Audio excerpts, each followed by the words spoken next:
Permite-me dizer-vos que o Senhor trabalhará nesta última obra de um modo muito fora da comum ordem de coisas e de um modo que será contrário a qualquer planejamento.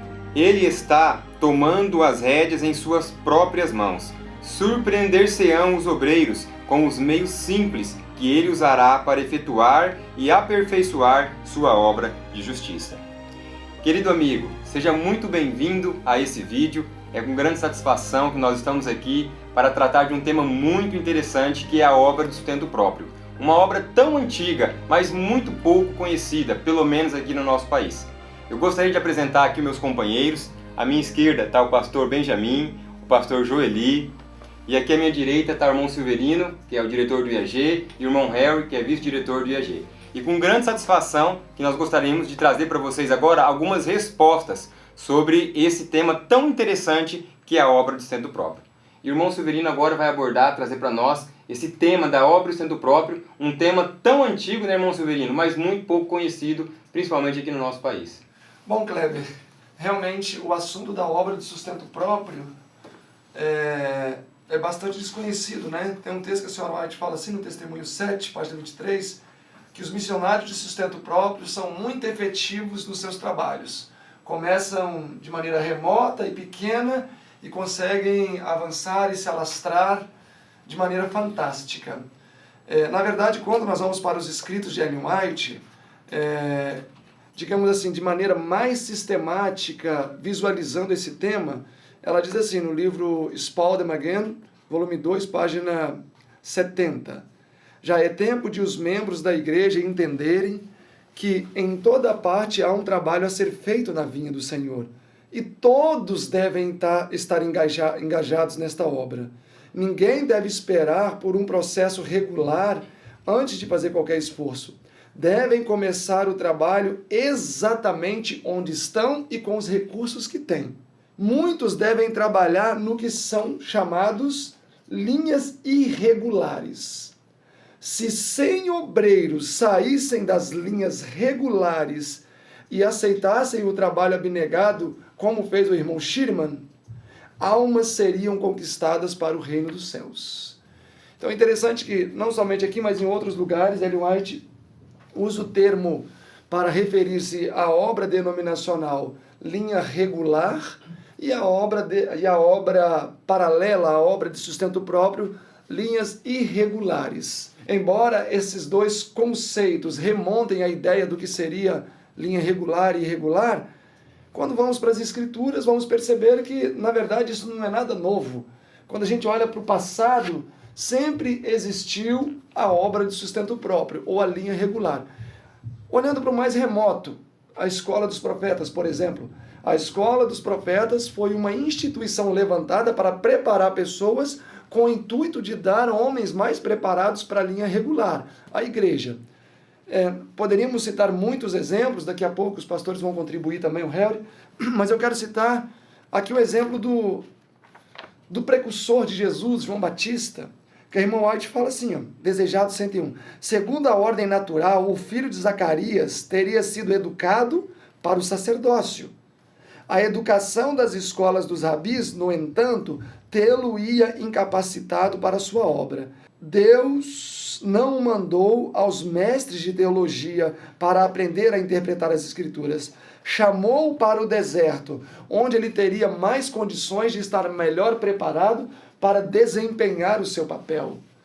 Mensagens Escolhidas, ainda comentando a história de João Batista, na página 410, Mensagens Escolhidas, volume 1, diz assim: João foi chamado para fazer uma obra especial. Deveria preparar o caminho do Senhor, endireitar as veredas. O Senhor não o enviou à escola dos rabinos, levou-o para fora do ajuntamento dos homens, ao deserto, a fim de aprender da natureza e do Deus da natureza.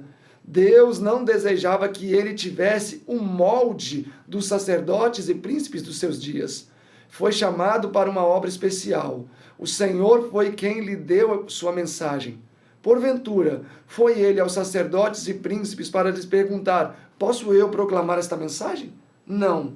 Deus o afastou deles, para que não fosse influenciado por seu espírito e ensinamentos. Bom, irmão Severino, então, você está querendo dizer para nós que a obra de santo próprio não começou com a Madison, então? Certamente não começou com a Madison. Muito antes da Madison, a obra de sustento próprio começou. Ou seja, muito antes Deus já passava por alto homens que arrogavam-se estar preparados e usava instrumentos mais simples.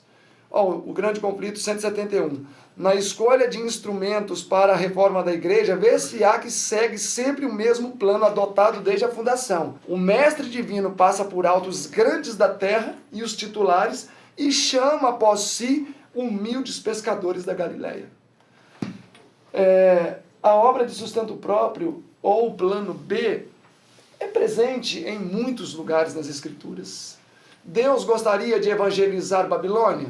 Sim, mas Deus gostaria que Babilônia fosse evangelizada com a nação judaica lá como escravos? Não.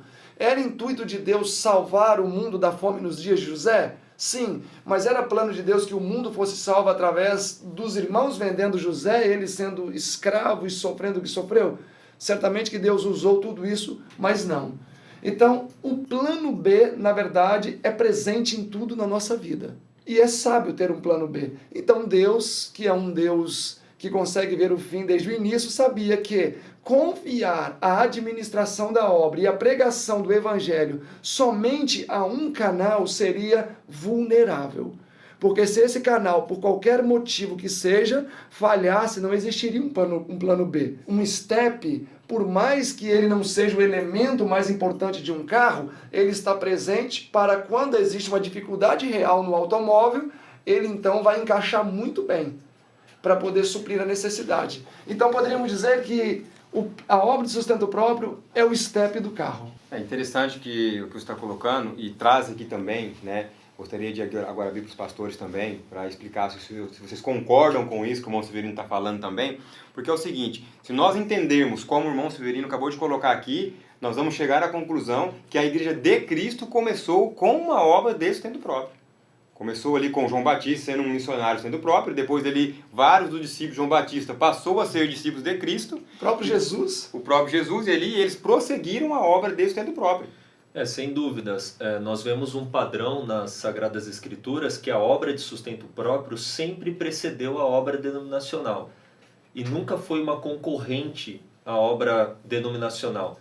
Jesus, ele teve um ministério de sustento próprio, ele era mantido por muitas mulheres, diz as Sagradas Escrituras, que faziam as suas doações, apoiavam o ministério de Cristo, mas Cristo legitimava a obra denominacional.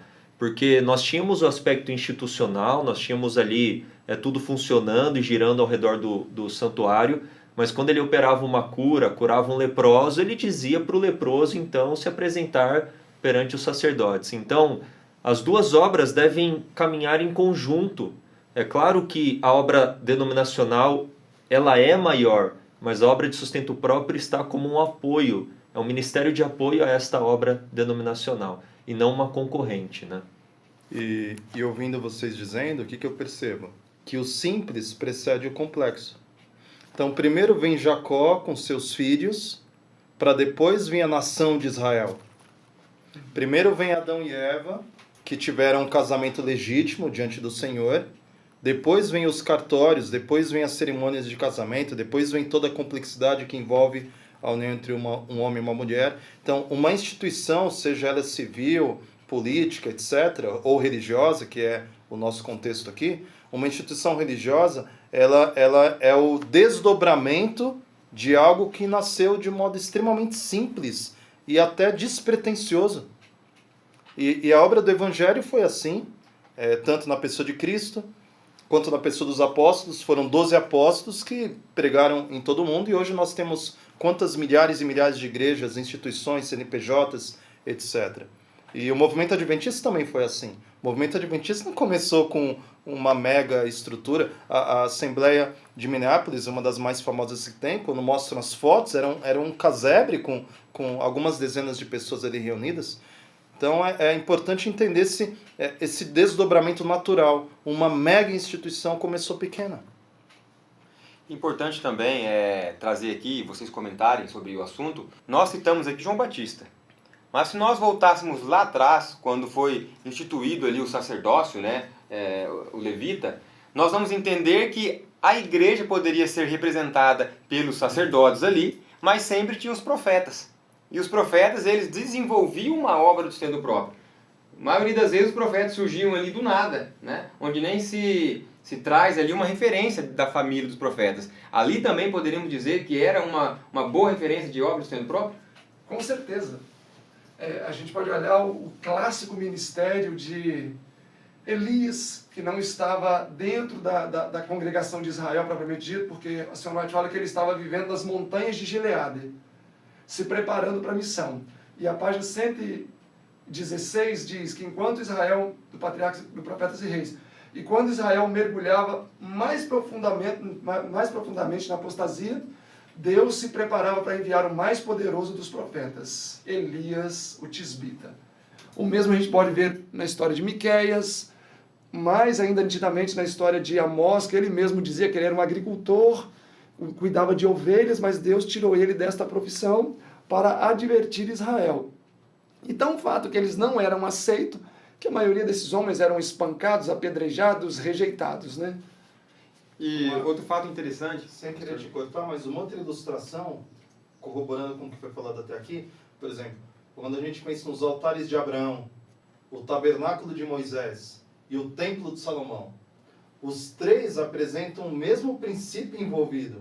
Adoração. Só que existe, obviamente, uma mega estrutura no caso de Salomão, em comparação com Abraão, mas não há um conflito entre uma coisa e outra. O altar apresentava a mesma mensagem. Amém. Então, eu entendo que um dos pontos principais que nós precisamos sintonizar nossa mente, você que está nos ouvindo, é compreender que essa artificial competição, racha, cisma entre a obra institucional e a obra de Ministério de Apoio, Sustento Próprio, etc., ela é artificial. Não tem respaldo bíblico, não tem paralelo nas escrituras, não é assim que funciona, não é nem a realidade da vida. As coisas começam simples e não é a visão de Deus, né? Sim. Porque, como o senhor está colocando aí, essa questão desse atrito que existe, se nós olharmos, nunca foi o plano de Deus, mas existe desde o passado. Porque quando nós vemos Sofonias repreendendo ali a igreja, repreendendo o povo de Deus, nós vemos sacerdote falando, não vai acontecer isso não, é casa do Senhor. Não se preocupe com essas ilusões desse falso profeta, né? Vamos colocar assim. Só que quando nós olhamos mais para trás um pouco, nós encontramos ali uma unidade, ou seja, um trabalho em conjunto de Melquisedeque e Abraão. Um representando o outro, mas trabalhando ali em harmonia. Por quê? Porque quando Abraão olhou para Melquisedeque, ele viu uma semelhança de caráter. E será que isso não é possível acontecer hoje? Uma coisa que é importante de clarificar a fala do Silverino, como plano B, fazendo referência à obra de sustento próprio, não é que o plano A falhou. Ou que no foi sentido... rejeitado também, né? Ou que foi rejeitado. Muitos podem pensar isso, né? Que o plano A foi rejeitado e agora é só o plano B. E é só o plano B. Pelo contrário, Deus ele tem essas duas frentes que devem se somar, que devem dar as mãos para o cumprimento da missão. Então, não é porque exista um outro plano fora da linha regular, que, como foi lido, é uma expressão que Ellen White usa, de uma linha irregular, essas obras devem se somar e não serem concorrentes. Eu acho que é uma ênfase que a gente tem que dar, porque existe uma visão artificial, né? Até área cinzenta em que querem colocar um debate artificial, colocando a linha regular contra a linha irregular e etc., mas são obras que devem se somar no cumprimento da missão. Em ambos os casos, se existirem mentes maduras, vão perceber que é um casamento perfeito, onde um barco não pode ir por ser muito grande, o barco menor consegue ir com tranquilidade. Ou seja, poderia, existindo mentes maduras, poderia ser um casamento perfeito. E às vezes tempestades que um barquinho não suportaria, uma grande embarcação já passa pode. Tranquilo. E é interessante nós pensarmos em pontos positivos e negativos em relação tanto à obra denominacional como à obra de sustento próprio. Seria interessante a gente trabalhar esse ponto, mas antes, o porquê essa expressão obra de sustento próprio, né, o Ministério de Apoio? está mais relacionado esse termo de que o Ministério de Apoio de Sustento Próprio não depende financeiramente da obra denominacional, que está mais relacionado ao aspecto institucional. Não significa que a obra de sustento próprio não tenha que ter também uma organização, não é um trabalho desorganizado, porque todo trabalho levantado por Deus tem que ter uma ordem, tem que ter uma organização. Mas quando a gente fala da linha denominacional, a gente está falando do aspecto institucional, do aspecto da organização da igreja. E o aspecto do sustento próprio, ou seja, não dependemos financeiramente ou de toda a estrutura que a igreja institucional tem, mas temos um pouco mais de liberdade, como o Silverino disse, para entrarmos em lugares que muitas vezes essa estrutura da igreja não entraria. E aí alguém que está nos ouvindo pode pensar, bom, se não existe competição, se não existe alguma espécie de conflito entre uma coisa e outra, então por que a obra de sustento próprio não funde-se com a instituição propriamente dita? Entre vários aspectos nós poderíamos abordar, me vem à mente o quê? Liberdade de consciência. Eu entendo que pessoas diferentes têm diferentes vocações. E diferentes pessoas pensam de forma diferente. E, eventualmente, pessoas se familiarizam com ambientes de poder, com ambientes mais burocráticos, organizacionais e, enfim, têm mais afinidade com uma mega estrutura. Outros se transitam melhor em ambientes informais. Isso envolve consciência. A consciência é um elemento sagrado e nós precisamos pressupor que a obra de Deus é uma obra que nos dá o direito de pensarmos de forma diferente, sentirmos a obra e vivermos a experiência do Evangelho de formas diferentes, tendo mesmo corpo doutrinário, tendo afinidades de ponto de vista. Entretanto, podemos agir de formas singulares, né? Diferente um do outro. Tanto Exatamente. que Deus ele não pede uniformidade, ele pede unidade. Sim. Mas a diversidade ela tem que ser respeitada, sem Ela é dúvidas. importante. E o contexto também. O apóstolo Paulo, ele tinha direito a receber do dízimo, sim ou não? Sem dúvidas. Mas ele, no contexto da época, em face a algumas questões envolvendo igrejas que eventualmente o acusaram de mercenário e coisa assim, ele decidiu não receber do dízimo. Mesmo sendo lícito. Exatamente. Ele fez uso da sua liberdade de consciência num contexto específico para preferir fazer tenda, obra de sustento próprio, ao invés de receber do dízimo. E foi usado pelo Senhor. Então essa liberdade de consciência eu entendo que é um ponto sagrado. A gente deve ter sempre em mente que o IAG é formado por homens e mulheres com livre escolha, liberdade de escolha, inclusive pastores, como o caso do pastor Benjamin e eu, que também deliberadamente decidimos nos filiar ao IAG, estamos fazendo uso da nossa liberdade de escolha, nossa livre escolha. E outro ponto interessante também, pastor, que faz parte disso que o senhor falou, além da liberdade de consciência, mas também, vamos colocar assim, a parte burocrática, né, que existe a instituição denominacional e também o Ministério de Apoio à Igreja, enfim. Existe também, Ellen White, com várias citações, ela falando que não seria sábio a obra de sustento próprio estar em todos os requisitos conectada com a obra denominacional, devido ao que o Silvio colocou, onde um barcão não vai, um barquinho às vezes consegue chegar ali. Bom, no livro do pastor Colin Stand, Manual de Obreiro de Sustento Próprio, temos aqui para mostrar para vocês, aqui o pastor Colin Stand, que trabalhou 16 anos na denominação e 26 anos na obra de sustento próprio, ele traz algumas vantagens e algumas desvantagens, né, da obra de sustento próprio. Alguns perigos que são encontrados. Desenvolver a independência perversa. Inclusive eu vou ler aqui, eu gostaria, se vocês quiserem fazer um comentário, sintam-se à vontade. Desenvolver a independência perversa, concorrer entre ministérios por apoio financeiro e ser um campo fértil para a propagação de ventos de doutrinas, exercer um poder imperial. Então aqui temos algumas desvantagens. Agora algumas vantagens. Raramente ser sobrecarregada por complicadas estruturas organizacionais. Ser capaz de responder mais rapidamente a chamados de necessidade urgente. Possuir maior liberdade para seguir a direção do Espírito Santo em seu chamado. Estar em melhor posição para dar ao povo de Deus a mensagem de advertência. e possuir custo significativamente menor por causa do sacrifício. Então aqui nós vemos algumas vantagens e desvantagens. Vocês gostariam de destacar, comentar sobre alguma delas? Já tem alguns anos que eu atuo na linha irregular e realmente acredito que o pastor Colin foi muito bem sucedido quando observou esses pontos, né? Entre outros que ele já observou. Porque realmente, até como o pastor Benjamin colocou, vantagens e desvantagens vão existir. Um barquinho pequeno trafega rápido, mas um barquinho pequeno na tempestade também afunda rápido. E uma das coisas que mais me impressiona, e agradeço a Deus por existir a denominação, é por ela conseguir romper grandes conflitos e romper grandes tempestades no oceano. Porque nós já estamos aí avançando desde 1844 e a igreja permanece organizada no seu escopo doutrinário, na sua visão teológica, avançando. Mas quando olhamos para ministérios de sustento próprio, a tendência deles é desaparecerem muito rápido, justamente por causa desses pontos aí colocados. Como comumente as decisões mais importantes para se eleger ou depor um diretor ou vice-diretor que seja, acaba sendo tomada essa decisão num círculo muito pequeno, decisões equivocadas podem ser tomadas.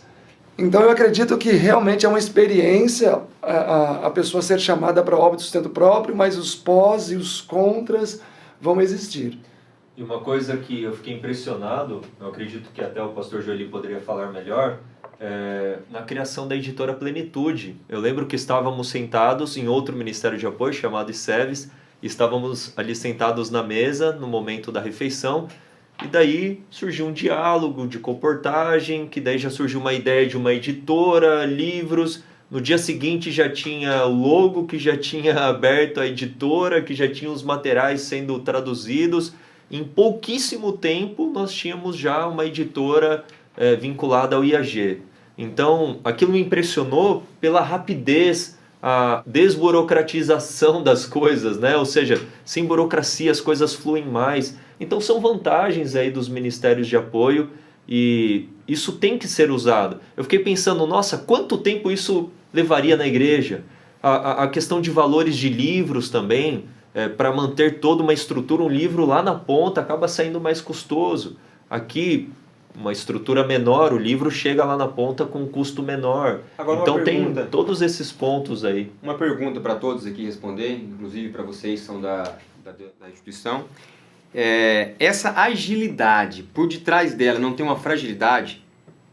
Esse trabalho que foi desenvolvido da Plenitude, ele foi desenvolvido com eficácia, com características profissionais, ou devido a essa agilidade, essa rapidez, como muitos podem pensar aí, às vezes estão fazendo muito rápido, né? Mas será que tem ali uma perfeição, ou um trabalho... Uma solidez, uma né, solidez, O que vocês poderiam dizer sobre isso? Foi uma boa pergunta, porque, na verdade, até ter os livros prontos, e isso falando em alguns que foram traduzidos, nós passamos aí somente 5 meses. Então foi um tempo recorde. E o que você falou, a pergunta que você faz, realmente ela é relevante. Mas eu acredito que também entra o fator experiência que cada um tem. Como no caso do IAG, nós não estamos falando mais de uma instituição prematura, o IAG já tem aí indo para 10 anos, nós temos profissionais extraordinários. O Helry, por exemplo, ele nos auxilia em muitos segmentos, mas ele é programador de tecnologia 3D e prestava serviço para a Vale, para a área de indústria da Vale do Rio Doce, no Maranhão. Temos o Rafael também, que nos assessoria em muitas coisas nessa parte de livros. Ele foi formado nisso e há mais de 15 anos, né, Rafa? Você já atua nisso, né? 15 anos. Mais de 15 anos. E aí temos, por exemplo, uma das pessoas que assessora as nossas traduções é uma mulher que ela é mestre em língua inglesa, uma pessoa com alta envergadura. E tradução, eu não vou revelar o nome aqui, mas o nosso tradutor, um dos nossos tradutores tem 30 anos de experiência e boa parte desses 30 anos ele traduziu para a Casa Publicadora Brasileira. Então, querendo ou não, pelo fato de não sermos uma instituição tão prematura, mais a gente consegue fazer com velocidade, agregando qualidade. Eu acho que, no nosso caso, está mais relacionado a foco único. Por exemplo, agora é editor, então vamos nos concentrar. Venceu essa etapa? Vamos nos concentrar. Agora é a outra etapa? Vamos nos concentrar. Sem depender de muitas decisões de terceiros, como é o caso da própria denominação, né? Então, vejo 2 pontos em cima da fala do Silverino. Primeiro ponto, nós temos hoje uma aglutinação de recursos humanos aqui, e incluindo nesse momento 2 pastores, além de vários profissionais de diferentes áreas. E eu vejo que a fragilidade maior também seria decisões que não fossem baseadas no Espírito. E aí não é uma particularidade de um ministério de sustento próprio, um ministério de apoio. Uma particularidade também pode acontecer numa instituição, né, maior. Uma decisão baseada no espírito, na carne, baseada em atributos meramente humanos, tende a ser frágil. Mas se for uma decisão rápida ou não, guiada pelo Espírito, a coisa tende a ser mais certa, né? Mais assertiva. Sim, então podemos entender com isso que a parte mais complexa está sendo tirada do papel. Porque às vezes existe um planejamento, e aí, como a denominação é um barco grande, existem várias pessoas que têm que ali assinar ou decidir, ou vamos avançar ou vamos recuar, e já na instituição é um grupo menor de pessoas que vão decidir sobre isso, então avança de forma mais rápida e aí acaba conseguindo ter resultados mais assertivos. Agora tem outro elemento, Kleber, que para mim é fantástico dentro da obra do sustento próprio, é que você trabalha constantemente fazendo o uso da fé. Quando nós conversamos lá no ICEVES sobre a questão da editora Plenitude, eu e o pastor Joeli falamos, vamos avançar. Eu falei, olha, vamos colocar em oração e Deus vai abrir as portas. Para começar, nós precisaríamos de pelo menos R$500 mil de cara para poder fazer as publicações que tínhamos em mente fazer. E nós sabemos que é um valor altíssimo para um instituto, né, de uma envergadura financeira como o IAG, que é pequena. Então, para começar, se Deus não tivesse à frente disso, a gente não ia conseguir nunca esse valor como foi conseguido em 2 semanas. É um valor extraordinário. Então, eu penso que o recurso da fé é muito explorado. E aí você consegue sentir Deus abrindo ou Deus fechando. Senhor, eu quero seguir esta direção, mas eu preciso de tais recursos humanos, eu preciso disso, e tudo coisa que, humanamente falando, não é possível. Se aquilo tudo acontece assim, rápido, já é uma evidência que Deus está à frente. A sensibilidade fica mais aflorada do sim ou do não, né? Exatamente. Uhum. Fica mais fácil você enxergar. Pela carência de recurso fica mais fácil identificar. Semana passada eu conversava com o pastor Joeli e ele falou, olha, a gente vai ter que ter um carro agora para transportar e vamos ter que avançar. Então na mesma hora eu falei, peraí que a gente vai tentar resolver isso agora. Fiz uma ligação para uma pessoa que sempre colabora com o nosso trabalho, expus a necessidade e a pessoa falou, não, olha, eu tenho um carro em tal lugar, pode ir lá buscar o carro. No dia seguinte fui, busquei o carro, passaram-se 2 dias, o carro já está até adesivado e daqui a pouco vai ser carregado para viajar. Então fazer o uso da fé nesses momentos e ver Deus abrindo portas, isso também nos dá segurança quanto à direção a ser tomada. É interessante essa explicação que você está nos dando, né, o que os pastores estão comentando aqui, porque às vezes o nosso amigo, irmão que está assistindo, ele não sabe que tem um planejamento muito bem feito em cima disso.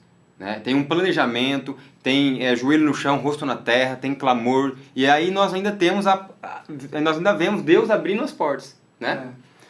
Bom, eu queria ainda explorar o tempo um pouquinho mais. Você, por exemplo, você é respostas à oração aqui. Porque a gente tinha o plano de desenvolver uma parte agrícola robusta. E temos o Moses que contribuía conosco, mas tinha outras atribuições, ele nunca conseguia estar plenamente atuando nisso e também ele faltava ser talhado em alguns aspectos, né, para poder efetivar isso. E a gente sempre orando, mas no momento certo, no momento indicado, onde era para acontecer, Deus geriu as coisas para a gente estar junto aqui e você contribuindo nessa parte. E aí não seria difícil, imagina, a gente orando por uma pessoa talhada nessa direção, em gestão agrícola, e aí surge uma pessoa com características extraordinárias, logo a gente sente Deus dirigindo. A questão de um pastor no campus mesmo. Começamos a sentir a necessidade de ter um pastor no campus. Surge quem? O pastor Benjamin. Como nós vamos dirigir comportagem? Surge o pastor Joeli. Então, na verdade, a obra de sustento próprio, devidamente constituída, ela é guiada pelo Espírito. Sem dúvida. Interessante que você colocou aí também, eu creio também, não tenho dúvida, que é a mesma frase que vocês podem dizer, né? Quando você diz que você estava orando, eu também estava orando, falando, Senhor, é ou não é? E nessa oração, mesmo eu sendo uma pessoa única, decido por mim e pela minha casa, eu coloquei estabeleci algumas coisas para ver se era propósito de Deus ou não era. E essas coisas se encaixaram. Então, quando se encaixou, aí se cumpre. Então, quem fez esse avanço? Quem avançou? Quem que desimpediu o caminho? Foi Deus. Eu gostaria de fazer um comentário em relação assim à obra denominacional. Vamos supor que aqui no Instituto eu seja o pregador oficial. Então, só eu prego. E vem um pregador de sustento próprio. E ele prega muito melhor do que eu, e usa ilustrações, e fala mais ao coração. Normalmente, naturalmente, eu me sentiria o quê? Eu me sentiria um pouco ameaçado. Na carne. Na carne. Pensamento na carne. Eu me sentiria ameaçado. E muitas vezes, infelizmente, a obra denominacional olha para ministérios como uma ameaça.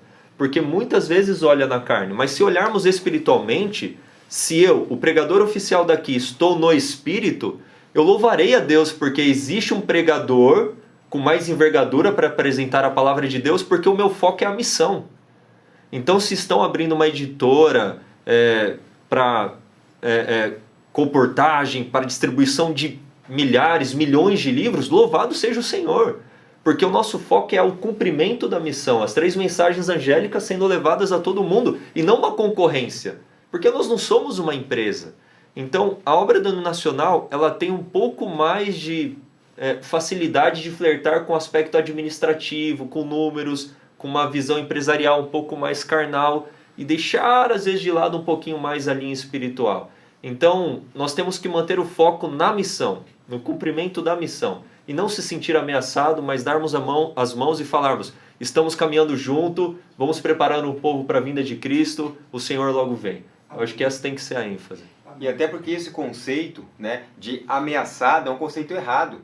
Por quê? Porque por mais que, vou usar seu exemplo, que possa ter uma pessoa com mais envergadura do que você, ele não consegue atingir todas as pessoas. Por mais que a instituição possa ter facilidade de montar uma editora, ela não vai conseguir atingir todas as pessoas. Né? E seria interessante, gostaria de pedir para o pastor contar a experiência que o senhor contou para nós esses dias, de uma jovem que estava comportando com o material. Conta para nós, seria muito interessante. Foi um motivo de muita alegria. Nós testemunhamos no sábado aqui pela manhã. Uma jovem entrou em contato conosco informando que ela é comportora, está comportando uma determinada campanha no Brasil. E ela, em uma das visitas, quando chegou, o senhor estava lendo um livro, guardou o livro para recebê-la.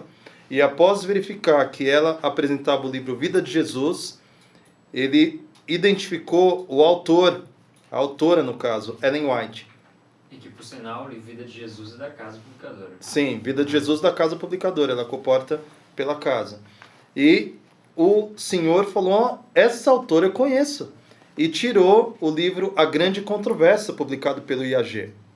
O IAG, depois o Severino vai passar alguns dados, já distribuiu mais de 800 mil exemplares do livro Grande Controvérsia, e ele está lendo, aquele senhor está lendo pela 3ª vez o livro A Grande Controvérsia, e falou quanto custa esse livro, adquirir o livro da casa, porque o livro do IAG abriu caminho para que aquela comportura pudesse efetivar a sua venda, ou seja, Amém. Não há uma competição no processo. Andaram de mão dadas. Andaram de mãos dadas, nesse ponto exatamente. Aí. Bom, avançando um pouco aqui nesse vídeo, temos muitas coisas ainda para poder tá se tratando aqui, mas nesse momento eu gostaria de pedir para você para curtir o nosso canal, compartilhar os nossos vídeos, se inscrever, deixar o seu comentário aí embaixo, pode deixar a sua crítica, o seu elogio, a sua dica, tá? É muito importante para nós e dessa maneira também você vai fazer que a mensagem se expanda muito e muito mais. Bom, eu gostaria agora de fazer uma pergunta para vocês dois. Então, quer dizer que, frente a tudo isso que nós entendemos aqui, que nós conversamos, o IAG, ele é um ministério de apoio à igreja. Correto? Correto. Bom, mas hoje existem muitas especulações sobre o porquê a denominação não reconhece o IAG como um ministério de apoio à igreja. Mas qual é a verdade por detrás de tudo? De todas essas especulações, essas falácias que existem por aí. E outra pergunta, você já foi procurado por alguém da igreja para uma conversa sobre isso?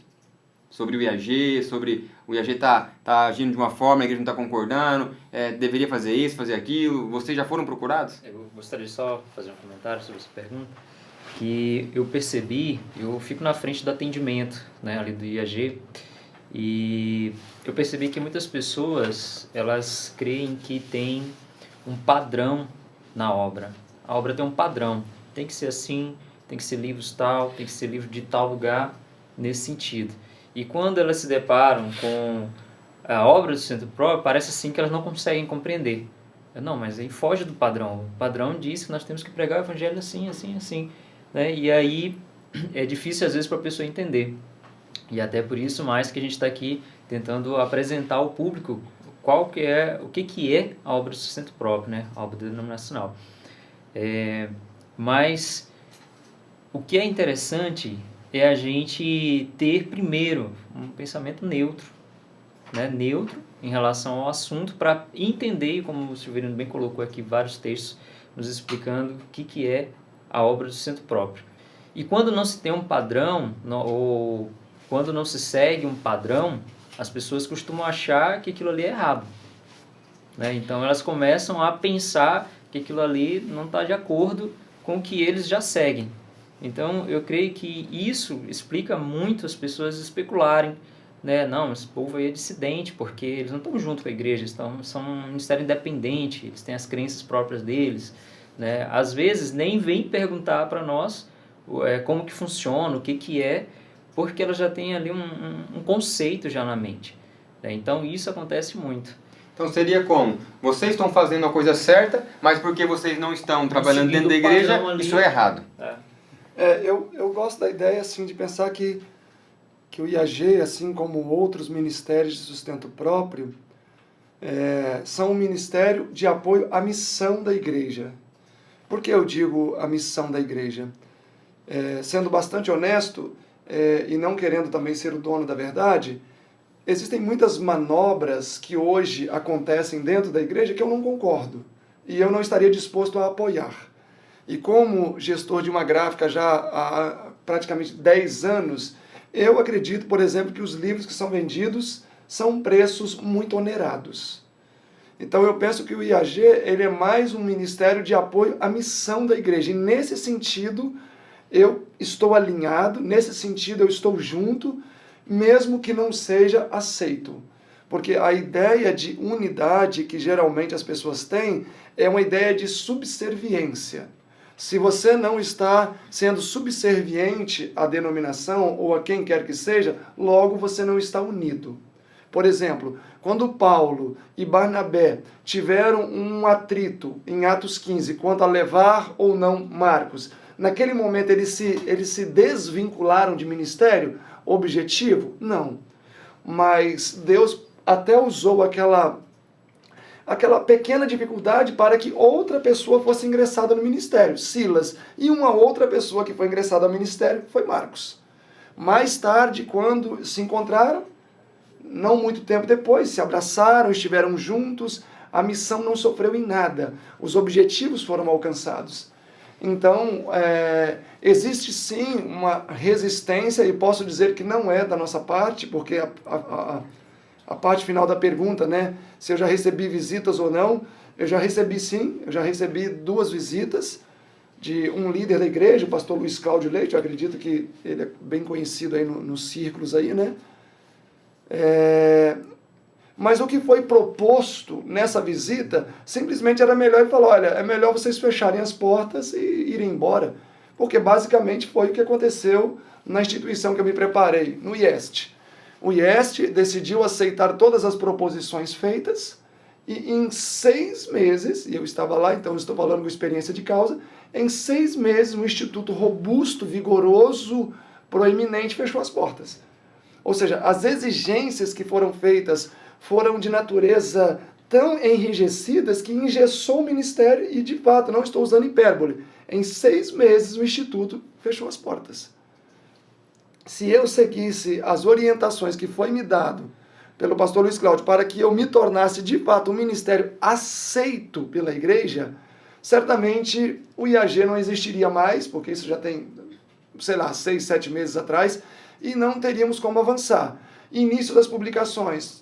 Procurei a casa publicadora? Procuramos. Claro que eu não em pessoa, mas pedi um amigo, né, que tinha contatos lá, para ver como seria para eu publicar 20 mil unidades do Grande Controvérsia. E aí esse livro sairia um livro da casa mesmo, né? Não teria nada do IAG. Eles falaram que eu poderia só ter um parágrafo ali, no início do livro, e aquele parágrafo seria analisado, mas toda a confecção do livro seria um livro da casa publicadora.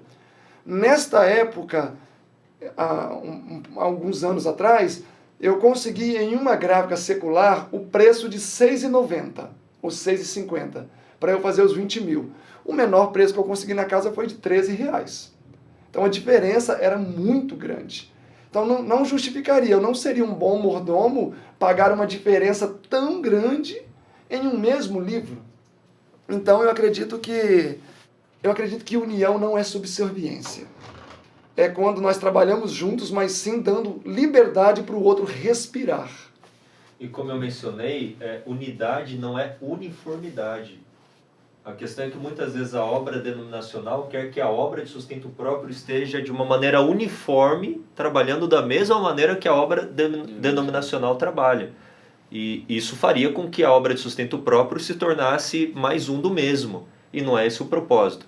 Eu acredito que uma das dificuldades da obra denominacional reconhecer qualquer que seja o ministério aqui de apoio ou de sustento próprio, não apenas a questão do IAG, é que, como foi falado, uma das fragilidades de um ministério de apoio é ventos de doutrinas surgirem, heresias, a gente pode colocar aí antitrinitarianismo, etc, etc.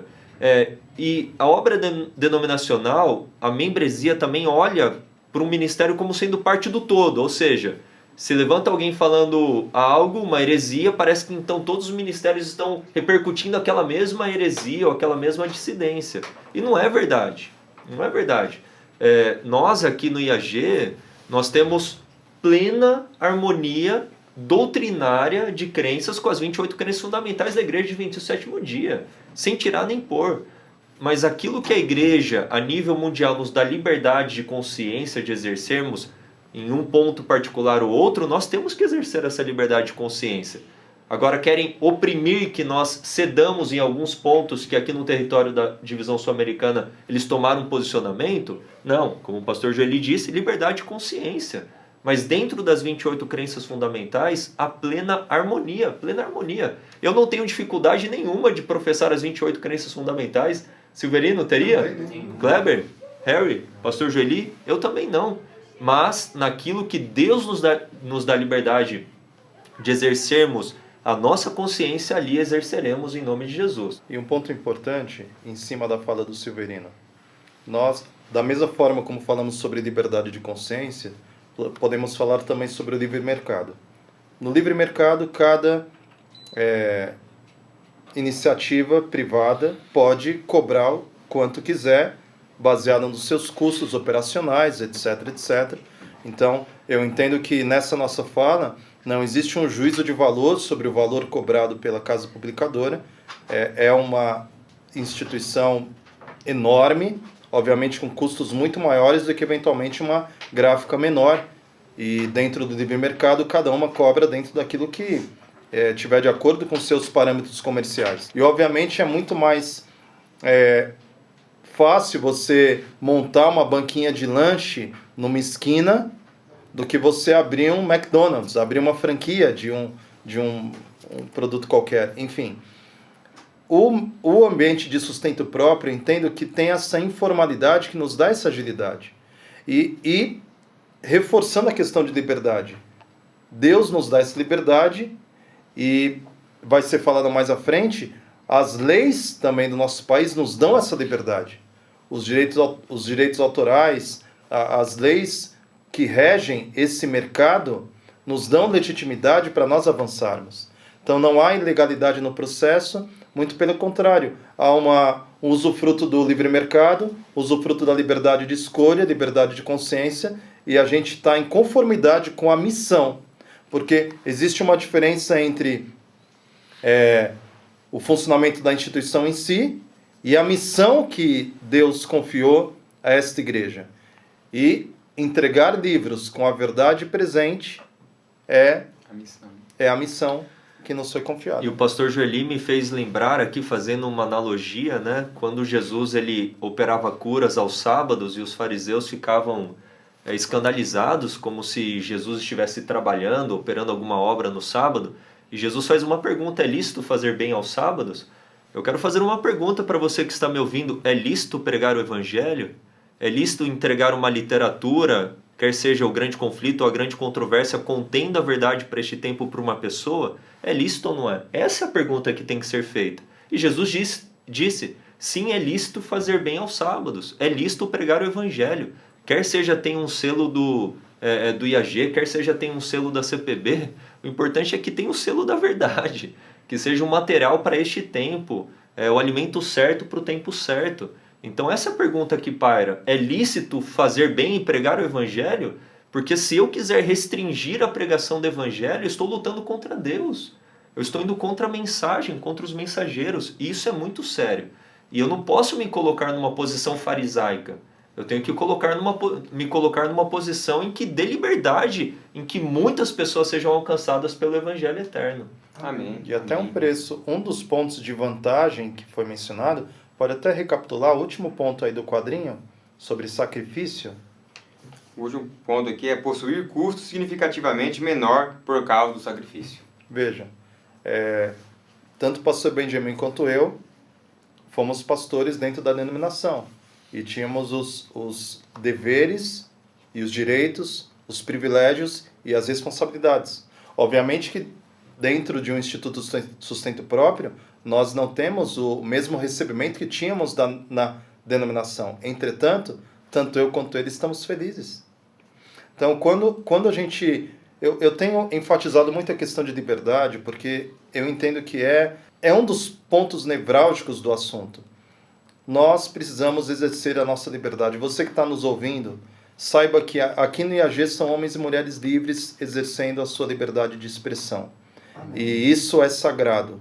E eu espero que você nos ajude a defender isso. Amém. Eu me lembro de uma situação que eu atendi um irmão e ele falou que ele gostava muito do IAG. E aí ele perguntou assim, mas por que o IAG não trabalha junto com a igreja? E aí eu expliquei toda a situação para ele, tudo mais e tal, e expliquei as consequências que poderiam causar. Aí ele continuou falando assim, mas não seria melhor ainda assim que vocês tivessem perdas, sacrifícios e tudo mais, trabalhando em harmonia com o IAG, com a igreja, com a instituição? Eu falei assim, mas e se o IAG sumisse? Como que ia ser? Aí ele falou assim, não, mas pelo menos a igreja ia ter vocês trabalhando dentro dela. Ou seja, o tabu é tão grande, o muro é tão grande nesse entendimento, que às vezes foge da racionalidade. Porque a missão é uma coisa, a missão é o nosso foco, né? Mas as pessoas não conseguem ver isso. Entendi. Bom, Harry, eu agradeço o seu comentário dos pastores. Eu gostaria de voltar no tópico aqui e trazer o seguinte, já que esse vídeo, o nome dele é Respostas, então a nossa intenção é que os tabus sejam quebrados e que você obtenha a resposta que você deseja. Silverino, então você deixou bem claro aqui que o IAG está trabalhando em apoio à missão da igreja, aquela que foi dada desde 1844, pregar a tripla mensagem angélica, enfim, toda essa temática aí. E você citou que nessa tentativa de onde você foi procurado, dessa conversa, ali foi trazido para você algumas condições, né? Você poderia trazer alguma condição que foi trazida ali, que o IAG não concorda, porque de certa forma vai contra a missão até da igreja, ou certo, vai contra até a mensagem bíblica, a mensagem do Espírito de Profecia em alguma situação? Eu vou citar uma já que é o que está sendo debatido. Uma delas seria cessar a publicação, porque a minha atividade foi dito que estava entrando em conflito com a atividade comercial da igreja. Então, de cara, já seria cessar com a publicação, grande controvérsia, etc., por causa da competição comercial. Mas esse pedido que foi feito para você, tinha algum embasamento no Espírito de Profecia ou na Bíblia? Não. porque o objetivo do IAG é colocar justamente esses materiais, né, a preço de custo, acessível. Pessoas que estavam fora da igreja têm voltado. Por quê? Por exemplo, eu conheci um irmão que ele amava distribuir Grande Conflito quando era mais em conta. Aí subiu demais, ele parou, fraquejou na fé. E aí um dia a irmã dele falou, olha, irmão, olha o preço que esse pessoal está vendendo no Grande Controvérsia. E na época estava numa promoção de R$ 5,90, né? Ele não acreditou, pediu um exemplar, olha, o completo. Já encomendou logo 50 caixas.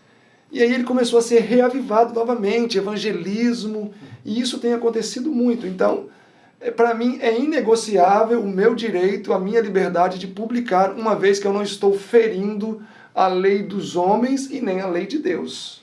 Então, antes de entrar em outro ponto, eu gostaria de perguntar para vocês, representando o IAG aqui agora, o IAG tem direito legal de produzir os materiais do Espírito de Profecia e direito espiritual também para isso, frente à palavra de Deus? Sim, nós temos direito. Inclusive, na última página dos livros vai uma nota explicando tudo direitinho. Citando a lei, né? Citando a lei, né? Que quando o autor ele morre, após 70 anos, seus livros entram em domínio público. Então, alguém pode ir lá e republicar aquele material, né? E o objetivo do IAG em fazer isso não é para lucros. A gente não tem lucros aqui com esses livros. Esses livros estão sendo vendidos muitas vezes abaixo do custo que foi produzido. E a gente já foi questionado, mas isso não é ético, né? Mas aí a gente entra dentro de outros termos. Poxa, mas é ético um livro desse, com um conhecimento tão precioso, não está um preço baixo, um preço acessível, não ser realmente distribuído aí, um livro que vai levar as pessoas à salvação, um livro que vai reavivar o povo, que vai preparar o povo para a volta do Senhor Jesus, que ali contém as 3 mensagens angélicas. Eu queria só fazer um comentário também, que não é o objetivo do IAG, digamos assim, desestruturar a CPB, botando os livros lá embaixo. E nem conseguiríamos, né? Nem conseguiríamos, porque nós nascemos com foco, pregar o Evangelho, né? Instituto de Agricultura e Evangelismo. Como que a gente ia pregar o Evangelho com o valor de um livro alto? Então pensamos, vamos produzir esse livro e distribuir, né? Então esse é o nosso foco, esse é o nosso objetivo, avançar com as literaturas, colocar na mão de todos, aqueles que a gente puder, a gente levar essas literaturas. E Harry, se a gente inverter, vamos colocar assim, vamos supor que o IAG fosse a CPB e a CPB o IAG. Ou seja, a CPB disponibilizando livros a R$ 7,00 e o IAG a R$ 50, R$ 60,00. Então chegaria a obra denominacional no IAG e falaria, vocês precisam baixar o custo. Daí seria uma coisa legítima. Vocês precisam diminuir. Por que vocês estão disponibilizando livros tão caros? Diminuam os valores para que nós possamos cumprir a missão de distribuir mais livros, ao invés de chegar e falar assim, vocês não vão mais distribuir livros para que vocês estejam, um dos pontos, né, em harmonia com o aspecto denominacional. Isso não faz sentido quando temos a visão espiritual e o cumprimento da missão. São almas que estão sendo alcançadas, são vidas que estão sendo transformadas. Meu querido irmão e minha querida irmã, onde está o pecado nisso? É aí que eu falo, diretrizes humanas, votos e decisões, porque a obra denominacional é mais centralizadora. E eu não quero dar um tiro no pé. A igreja foi uma bênção e na minha vida, na minha família. Eu posso compartilhar aqui histórias e testemunhos, quem sabe no final terei essa oportunidade. Mas esse aspecto centralizador, cheio de diretrizes, atropelando os princípios da palavra de Deus, de salvação de almas, não faz sentido. E aí que a gente volta para o tópico da liberdade de consciência. Nós temos que, diante de Deus, exercer essa liberdade. Qual é a liberdade? Pregar o Evangelho. Amém. Ao invés de ter um cabresto querendo te levar para onde as diretrizes mostram decisões burocráticas. Não, a decisão de Deus é que almas sejam salvas. Isso. É como Moisés disse, que mais profetas sejam levantados. Paulo fala, que seja por mim ou que seja por outra pessoa, mas que o Evangelho seja pregado. Essa é a mentalidade espiritual. Essa é a mentalidade em que tem a missão no centro. E não a questão de burocracia, de concorrência. O que é isso? É uma empresa? A gente está disputando um Mercado. produto. Não é um Isso. produto. A gente está falando de salvação de almas, do cumprimento da missão. E falando em salvação de almas, é importante entender que ética, ela é situacional. Então, no caso de Raabe, a Bíblia nos ensina isso. Raabe, ela foi ética ao acobertar aqueles espias, porque custaria a vida daqueles homens. Em outras palavras, o mais ético que o IAG pode fazer é, através dos seus livros, dar a oportunidade de pessoas serem salvas, porque tem vidas envolvidas. Nos já milhares de livros distribuídos pelo IAG, eu não tenho dúvida de que centenas ou que milhares de pessoas foram alcançadas. E são vidas envolvidas. Seria antiético deixarmos de alcançar essas pessoas. E qualquer política humana, comercialização, etc., política de comércio, é irrelevante dentro desse contexto de vidas que podem ser salvas. E o que não seria ético também seria nós ocultarmos que nós somos adventistas do sétimo dia, ou até suprimirmos na grande controvérsia citações falando da igreja adventista, do movimento adventista, porque não queremos que as pessoas alcançadas por este material sejam encaminhadas para a linha denominacional. Não tem lógica. Eu tenho o prazer de falar para as pessoas que nós entramos em contato para elas procurarem o pastor local, Exatamente. frequentarem a igreja, serem membros exemplares. A gente não vê a obra denominacional como uma concorrência ou quer suplantá-la, né? Tipo, ocultá-la para que o IAG tenha um destaque. O destaque é Cristo, o destaque é o Evangelho, o destaque é a verdade, é o material. E não nós, não uma instituição, não uma placa, não um aspecto denominacional. E essa competição não deve existir, né? Bom, agora eu queria enfatizar uma coisa. O motivo desse vídeo não é para alfinetar, não é para esse vídeo ser usado como um estilingue para te atingir. É simplesmente para responder aquelas indagações, aquelas dúvidas que às vezes vocês têm. Então, se você quiser fazer alguma outra pergunta, pode deixar o seu comentário embaixo, que vai ser respondido para você também. Tá? Vamos avançar aqui agora na temática, né? Eu gostaria de fazer então mais uma pergunta para vocês. Então vocês entendem claramente que o IAG está em totalidade de acordo com a missão da igreja. Seria isso? Sim, estamos em totalidade e estamos em acordo com a missão dessa denominação, a qual cremos ser a igreja remanescente do nosso Senhor Jesus Cristo. Agora eu estou aqui com alguns dados da instituição do IAG, alguns materiais, né, que foram produzidos, o que o IAG tem desenvolvido, porque tem muitas pessoas que não sabem o que é o IAG. Pensam que o IAG é somente uma gráfica, né? Por mais que é o foco principal, levar o evangelho através da literatura, eu gostaria de ler aqui. Bom, o IAG possui duas editoras, uma editora voltada somente para a reportagem e outra voltada para o evangelismo. Distribuiu cerca de 800 mil grandes conflitos. Já produziu e distribuiu mais de 3.960.500 literaturas. Tem uma gráfica própria, que produz uma parte das literaturas. Possui uma escola de formação missionária no Brasil. E tem uma filial na África, na Angola. E está para lançar uma escola de formação missionária na África. Hoje tem cerca de 80 obreiros. Está inaugurando uma indústria de alimentos. No ano de 2023, estamos ampliando consideravelmente a área da agricultura também. Então aqui mostra algumas atividades que são desenvolvidas aqui no IAG. Eu acredito que... Faltou aí também a programação da rádio, não sei se eu vi. A programação da rádio... São 3 cidades estão sendo atingidas, né? Alcançadas pela rádio também, que a gente tem. Bom, eu sei que não estamos querendo aqui engrandecer o que é o IAG, como aconteceu com o rei Ezequias, mas queremos engrandecer o Deus que permitiu tudo isso acontecer. Agora, vocês aqui acreditam que isso tem contribuído muito com o avanço da missão da igreja? Sim, sem dúvidas. Se a gente pensar na obra denominacional, com igrejas espalhadas pelo mundo, e avolumar essa obra, ela é gigantesca, e louvado seja Deus por isso. Mas os ministérios de apoio, ficou claro por esses dados do IAG, que tem a sua relevância. Por mais que seja uma coisa local, tem filiais na Angola e etc., em comparação a uma obra denominacional, não teria, eu vou colocar nesses termos de grandiosidade, não teria aquela expressão, mas já é uma coisa grande se você olhar isoladamente. É algo grandioso. Se você se aproximar de apenas um tijolo, você verá que ele é grande. Mas se você olhar ele somando a parede, ele fica pequeno. Então, o IAG, ele tem uma estrutura grande, tem feito um grandioso trabalho.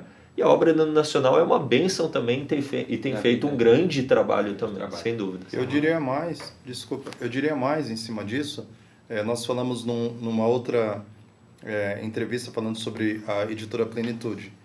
Nós não temos como mensurar o valor de um livro. Não temos como mensurar. Na minha própria família, foi mencionado em 1948, meus avós compraram o livro de Junco Portores, já são 5 gerações, enfim, um livro transformou a vida de várias gerações. Nós não temos como mensurar. A obra do IAG ainda não pode ser mensurada.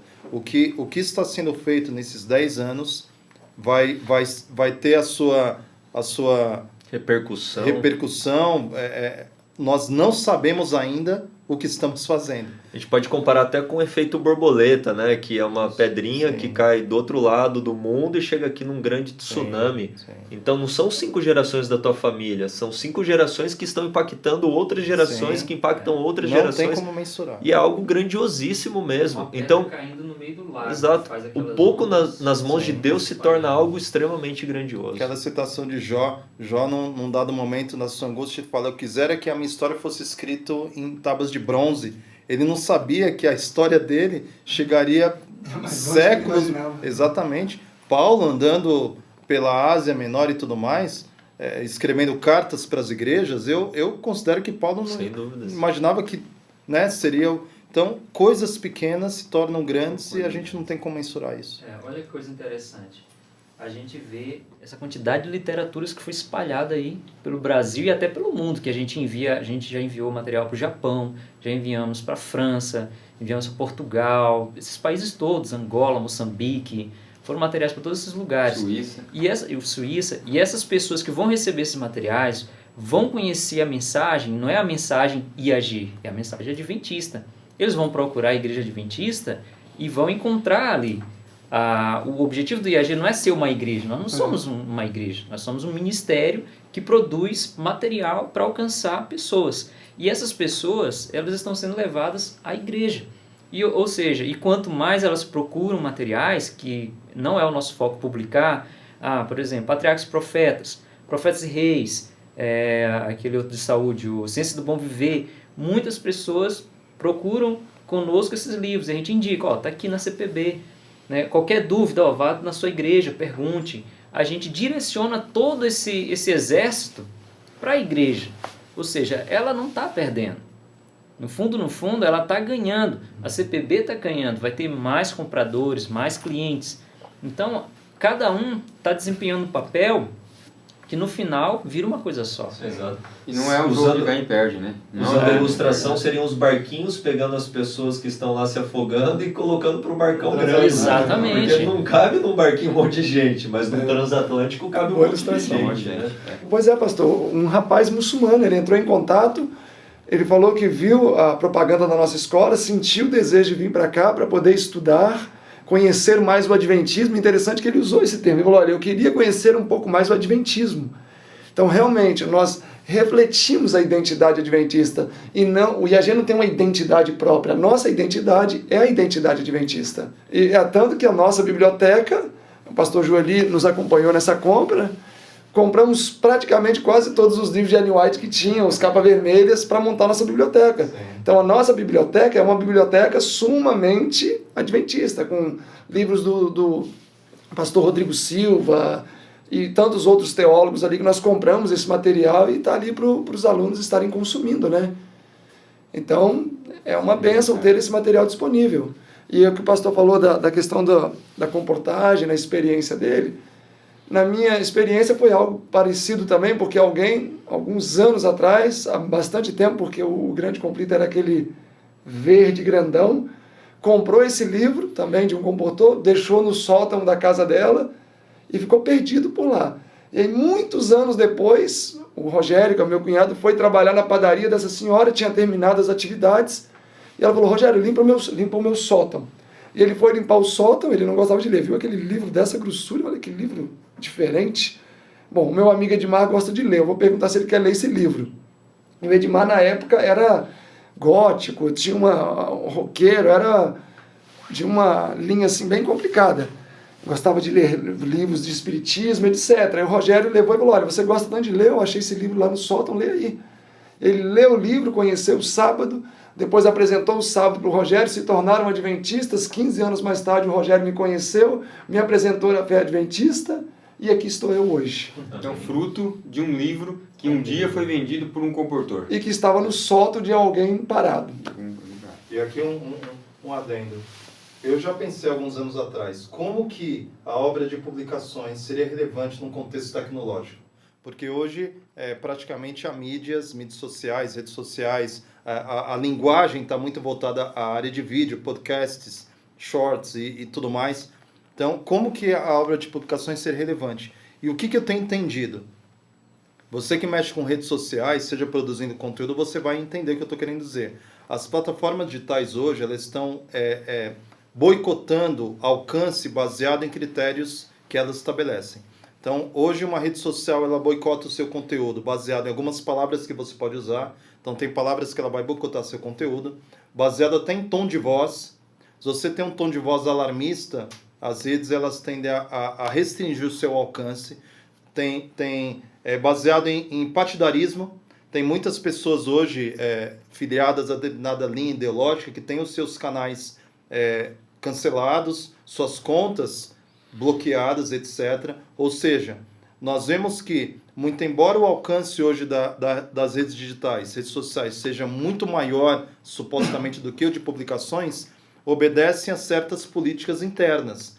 E isso, trazendo para o nosso ambiente, pode restringir também a pregação. Se uma rede social decide boicotar palavras como sábado, juízo investigativo, decreto dominical, etc., adventista. Até se você fizer um teste, se você colocar no Google igreja adventista, você vai ver que vai aparecer outra coisa. Então, enfim, nós temos hoje essa questão. E a publicação fura esse bloqueio, porque a gráfica não tem censura. O que nós colocarmos na página impressa. Na página impressa vai ser publicado e vai chegar até o seu lar, a sua casa, etc. Então, a obra de publicações nos últimos dias vai ter relevância por conta do boicote, por conta da censura, por conta da ideologia, e nós continuaremos pregando o evangelho, e por isso que Ellen White diz que nos últimos dias livros brilharão, etc, etc. Então, IAG, no contexto tecnológico, ainda assim é extremamente relevante e vai perpetuar até terminar essa obra. E Ellen White, ela cita claramente que fala que a obra que vai até no fim é a obra do comportor. Sim. Né? Interessante que ela falando ali com o dom profético, ela poderia dizer a obra dos youtubers, dos vídeos, dos youtubers, dos né? Influencers. Bom, agora eu gostaria de avançarmos e fazer algumas perguntas para vocês. Eu gostaria de uma resposta simples e objetiva e também direta. Silverino, por que você escolheu trabalhar na obra de sustento próprio? Bom, em primeiro lugar porque eu praticamente sou fruto da obra de sustento próprio. Como eu disse, o irmão Edmar me deu estudos, fui batizado na Igreja Adventista do Sétimo Dia, e logo depois do meu batismo, ele falou que existia uma escola no Rio de Janeiro e ele queria que eu fosse até lá para conhecê-la. E justamente teria um congresso, né, nessa escola. Eu fui logo depois do batismo, e quando eu me deparei com aquele monte de jovens ali dedicados ao Senhor, eu falei, eu quero essa experiência para mim. Então logo depois eu já me decidi pela obra do sustento próprio, porque eu vi a facilidade, o dinamismo. Planeja de manhã, executa à tarde, já desfruta daquilo no outro dia. Como eu sou um homem bastante dinâmico, espontâneo, eu me identifiquei, falei, não, esse é o meu lugar. Eu não sou do tipo da pessoa que gosta de processos longos, morosos, aqueles processos demorados. E eu vi que no meu perfil eu era mais talhado para estar envolvido na obra de sustento próprio, com toda a sua maquinaria simples, do que na obra denominacional com a sua maquinaria complexa. Obrigado, Silverino. Bom, pastor Joeli, eu sei que a história do senhor começou na obra de sustento próprio. Depois o senhor passou um tempo na obra denominacional e agora está voltando para a obra de sustento próprio. O que te motiva voltar para a obra de sustento próprio nesse momento? Essa é uma ótima pergunta. Basicamente, eu descobri que a coportagem ela foi fundamental na minha família. E eu descobri isso depois de me tornar coportor. Na verdade, quando eu estava fazendo teologia já. Porque a história de que um livro chegou na minha casa, dos meus avós, em 1948, me foi contada quando eu já estava fazendo teologia no segundo ano de teologia pela minha tia-avó. Ela é escritora, escreveu um livro e lá tinha um relato contando e eu me maravilhei com aquilo. E anos antes daquilo eu já havia me apaixonado pela obra da colportagem, de maneira que, consciente ou inconscientemente, eu me sinto, assim como o Severino falou, eu me sinto talhado para essa obra também. Eu me sinto mais entusiasmado com essa obra. A obra da colportagem chegou na minha vida antes do chamado ao ministério. E durante o curso teológico, eu colportei por amor. Era um dos slogans usados em nossas campanhas. Eu colportava por amor. Não era meramente a contingência de pagar os estudos, mas eu colportava porque eu sentia que aquilo era visceral em mim. E as experiências que eu tive no campo, as experiências que eu tive nas ruas, as experiências que eu tive nas casas visitando, vendendo os livros, consegui harmonizar a questão de venda do livro com o trabalho missionário, enfim, toda a complexidade que um colportor enfrenta, porque a colportagem, ela exige uma dependência de Deus que eu entendo que nada mais pode ser comparado. Por isso que Ellen White compara a obra do colportor com a de um ministro. De maneira que hoje eu me sinto extremamente em paz exercendo essa função. Extremamente em paz. E nesse momento de migração, onde agora o pastor saiu da obra denominacional e está voltando, né, para as raízes, que seria a obra de sustento próprio, colportagem, enfim, o que seja, o pastor recebeu apoio? Como que foi essa negociação de sair ali da instituição e voltar para a obra denominacional? Foi algo assim bem tranquilo? Foi algo... Como foi essa experiência? Sim. Eu, pelos campos que eu passei, eu trabalhei durante alguns anos, né, como pastor distrital. Eu tive sempre uma relação muito amistosa, muito tranquila com os meus administradores, com os meus colegas também. Nunca tive nenhum tipo de dificuldade, animosidade no processo. A minha saída foi muito tranquila também, foi espontânea. Eu cheguei até o meu presidente na ocasião e espontaneamente entreguei a credencial. Enfim, a transição ela encontra uma certa barreira, até porque é engraçado, mas às vezes os irmãos não sabem, quando você entrega a credencial, alguns irmãos não sabem se te chamam pelo nome, se te chamam como pastor, te chamam de irmão. Tem essa dificuldade porque há uma dificuldade enorme em dissociar o chamado institucional da vocação espiritual. Então existe aí uma situação um tanto quanto engraçada, no sentido de que há um vínculo muito forte entre a credencial que o pastor carrega e a sua própria vocação. Bom, aproveitando essa deixa, eu gostaria de fazer uma pergunta para os pastores. A partir do momento que vocês entregaram as credenciais, vocês deixaram de ser pastores? Ou tem respaldo bíblico para ser um pastor além das fronteiras denominacionais? Pastor, é vocação ou profissão? Por que essa pergunta? Porque tem muitos dos nossos irmãos que eles não sabem. Então pode ser que nem o pastor colocou, às vezes ele chega e fala assim, eu não sei se chama de pastor, tal. Então e aí? A partir desse momento, vocês deixaram de ser pastor? Eu entendo que essa é uma pergunta até antiga, porque o apóstolo Paulo enfrentou esse dilema. Nos seus dias, ele muitas vezes precisou defender o seu apostolado, porque ele fazia tendas, diferentemente do que os outros apóstolos faziam, eles abandonaram as suas redes. Os 12 abandonaram as suas profissões antigas. Paulo, ele fazia tendas. Pedro recebia dízimo, Paulo não recebia. Pedro estava entre os judeus, Paulo entre os gentios. Paulo quebrou uma série de paradigmas. E ele precisou em várias ocasiões defender o seu apostolado, porque ele não preenchia os requisitos que se esperava de um apóstolo. Por semelhante modo, em nossos dias, eventualmente, como é o nosso caso, e existem vários outros colegas que optaram por algo semelhante, por não preenchermos mais os requisitos de termos um distrito, de termos um departamento, de recebermos nossos vencimentos, né, da instituição e tudo mais, quebramos esse estereótipo e, infelizmente, muitos não conseguem mais associar uma coisa com a outra. Eu entendo que é um... Eu gostaria de responder com um texto bíblico, e é interessante, nós que fizemos teologia, pelo menos se espera disso de um pastor, que se sente chamado ao ministério antes de ingressar no curso teológico. Então a gente não faz teologia para ser pastor. É porque Deus está te chamando ao ministério que você vai para o teológico para se preparar mais, se qualificar, estudar, para exercer de uma maneira mais plena e eficaz o ministério. Então, o ministério, ser pastor, é um chamado, é uma vocação, não é uma profissão. Eu posso exercer a minha vocação no aspecto profissional. Ou seja, Deus me chamou para ser pastor e eu realizo este trabalho de ser pastor. Mas não é porque eu me desvencilhei do trabalho que eu deixei de ser pastor. Esse é o ponto, porque ser pastor é um dom.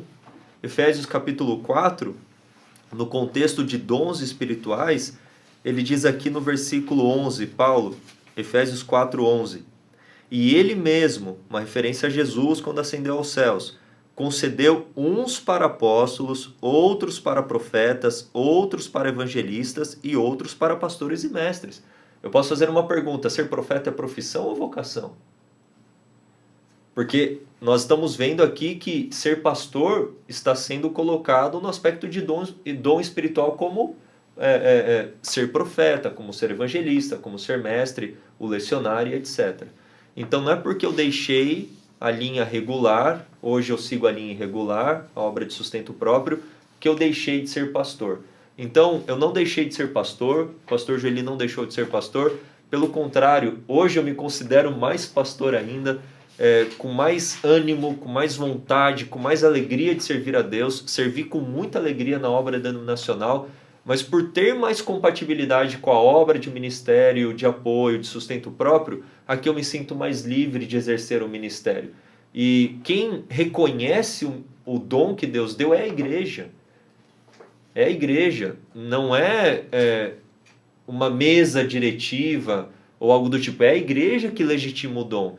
Ou seja, se nós entendermos igreja extrapolando o aspecto denominacional, mas um conjunto de pessoas que compartilham as mesmas experiências, compartilham a mesma crença e fé, e há uma legitimação da igreja de que aquele homem é um profeta, é um pastor, é um mestre ou algo do tipo, então é. E ele então pode desempenhar plenamente a sua função. E uma pergunta importante é, Jesus foi um pastor? Sim, e usando especificamente essa terminologia, né? Porque pastor é uma referência direta a Jesus Cristo. Jesus é o bom pastor. Então, Jesus é o pastor por excelência. Entretanto, Jesus não fazia parte do sinédrio.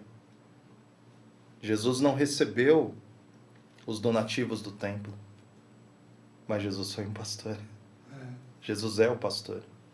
Então, a figura do pastor, ela é uma vocação, é uma unção, é um dom, é um chamado, é uma eleição divina que pode ou não estar vinculada à instituição. Então, até agora que vocês colocaram aí, vamos trazer, tentar fazer uma análise frente à obra do sustento próprio.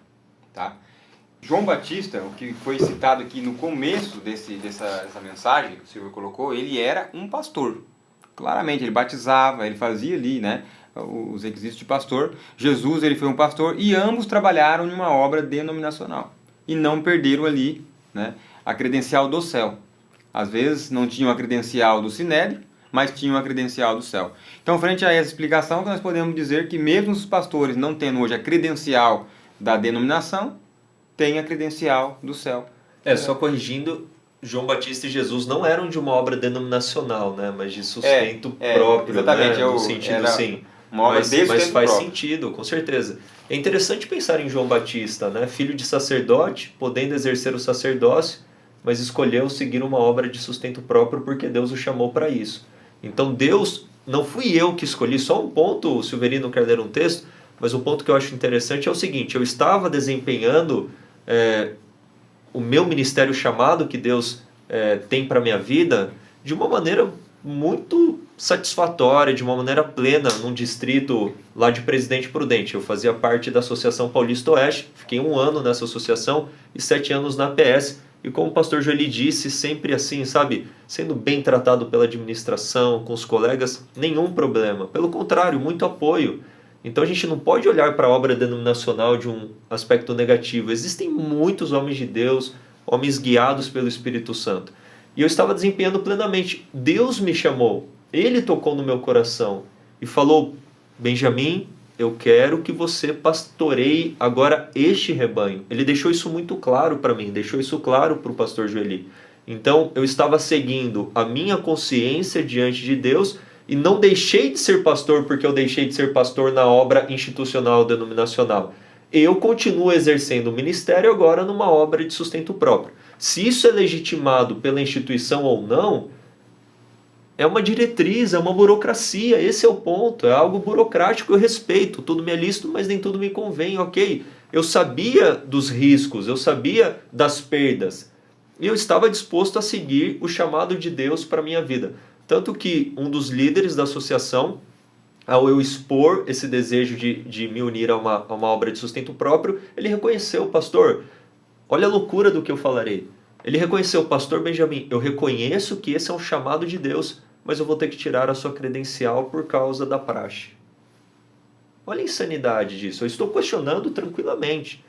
Calma aí, existe uma legitimação de um pastor para com outro pastor, reconhecendo que é um chamado de Deus, mas por causa de uma praxe, eu tenho que devolver a credencial. Não faz sentido isso. Não faz sentido. Mas a gente respeita uma diretriz, é uma praxe, a gente se submete, eu sabia dos riscos, mas mesmo assim avancei. E hoje eu tenho desempenhado ainda o ministério com alegria no coração e louvado seja Deus por isso. E tiveram 2 experiências, Severino, que valeria a pena mencionar. Em uma de minhas férias, eu ainda era pastor distrital na época, eu decidi visitar 2 ministérios de apoio. E nesses ministérios eu tive 2 experiências, uma delas. Em um desses ministérios as pessoas os irmãos já estavam há 3 anos sem ministrar Santa Ceia. Porque foram removidos e estavam sem um pastor e já estavam há 3 anos sem ministrar Santa Ceia. E um outro ministério, estávamos no horário do almoço e quando eu fui passando, uma mãe conversou com a sua filha, apontando na minha direção, dizendo assim: tá vendo aquele homem? Aquele é um pastor da igreja de 27º dia. E ele está aqui conosco.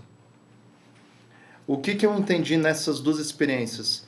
Eu vi que existe em nosso meio ovelhas sem pastor. Existe em nosso meio pessoas que seguem o mesmo Deus, creem nos testemunhos, guardam os mandamentos de Deus, entendem a doutrina, mas estão sem uma liderança espiritual. Corroborando com o que os pastores falaram na questão de o pastorado ser um dom, não uma profissão que alguém alcança por uma formação em uma universidade. Irmão White fala: a conversão dos pecadores e sua santificação, a conversão dos pecadores e sua santificação por meio da verdade é a mais forte prova para um pastor de que Deus o chamou para o ministério. A evidência do seu ministério está escrita no coração desses conversos e é testemunhada por sua vida transformada. Um pastor é grandemente fortalecido por esses sinais de seu ministério. Mas embora neste tempo haja muitos pregadores, há, entretanto, uma grande escassez de pastores que sejam homens santos e capazes e cheios do Espírito Santo.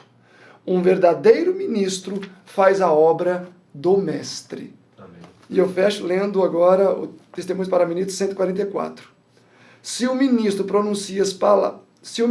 pronuncia palavras extraídas dos vivos oráculos de Deus, se crer na cooperação de Cristo e de quem serve e por quem ele espera, se esconde o eu e exalta somente a Cristo, este ministro traz as credenciais do céu. Amém. Então, na verdade, essa credencial que precisamos ter, né? E que creio que, para a honra e glória de Deus, os pastores têm uma credencial do céu. É como o Paulo disse, né? Vocês são a nossa carta de recomendação. Amém. Bom, já partindo para a parte final do vídeo, eu gostaria de fazer mais uma pergunta que eu acredito ser uma das mais importantes para você que está nos acompanhando. Uma instituição de sustento próprio, que tem um pastor, ela é uma igreja? Irmão Silverino?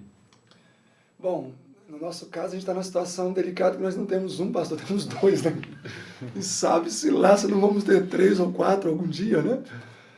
Olha, existem características e práticas específicas que vai caracterizar se esse ministério é considerado uma igreja, ainda que seja uma igreja congregacional, ou simplesmente um ministério.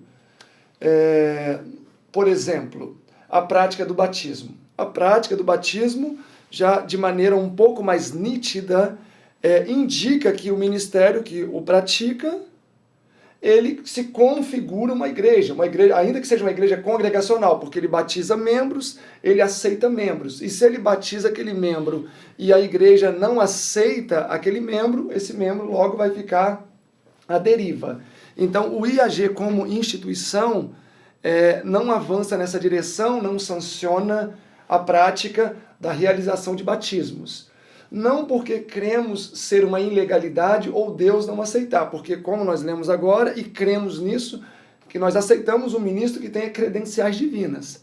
Mas justamente para evitar qualquer maior transtorno e onde nós mandaríamos esse membro, o IAG não realiza batismo. E por isso e outras práticas que são de praxe de uma igreja que nós não praticamos, com certeza nós não somos, não devemos ser concatenados como uma igreja.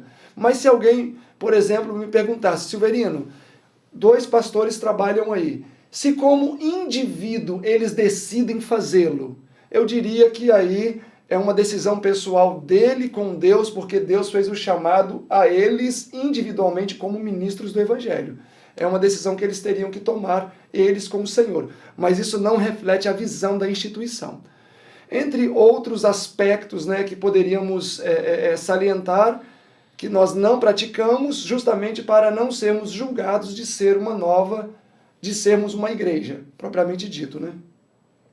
Então fica claro aqui que o IAG, por ter não só um, mas 2 pastores, né, aqui que é um privilégio para a instituição muito grande, mas isso não leva o IAG a ser uma igreja, e sim uma instituição, como sempre foi plano desde lá do princípio, de apoio à missão da igreja. Exatamente. Sim. É importante nós fazermos uma distinção, então. A pergunta igreja, ela poderia ser levada por um sentido espiritual ou um sentido institucional. Então, institucionalmente, nós não somos uma igreja.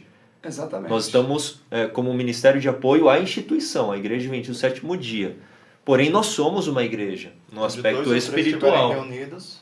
Nós somos uma igreja, estamos compartilhando as mesmas experiências espirituais das Sagradas Escrituras, compartilhamos a mesma fé adventista do Sétimo Dia, e aqui nós somos uma igreja.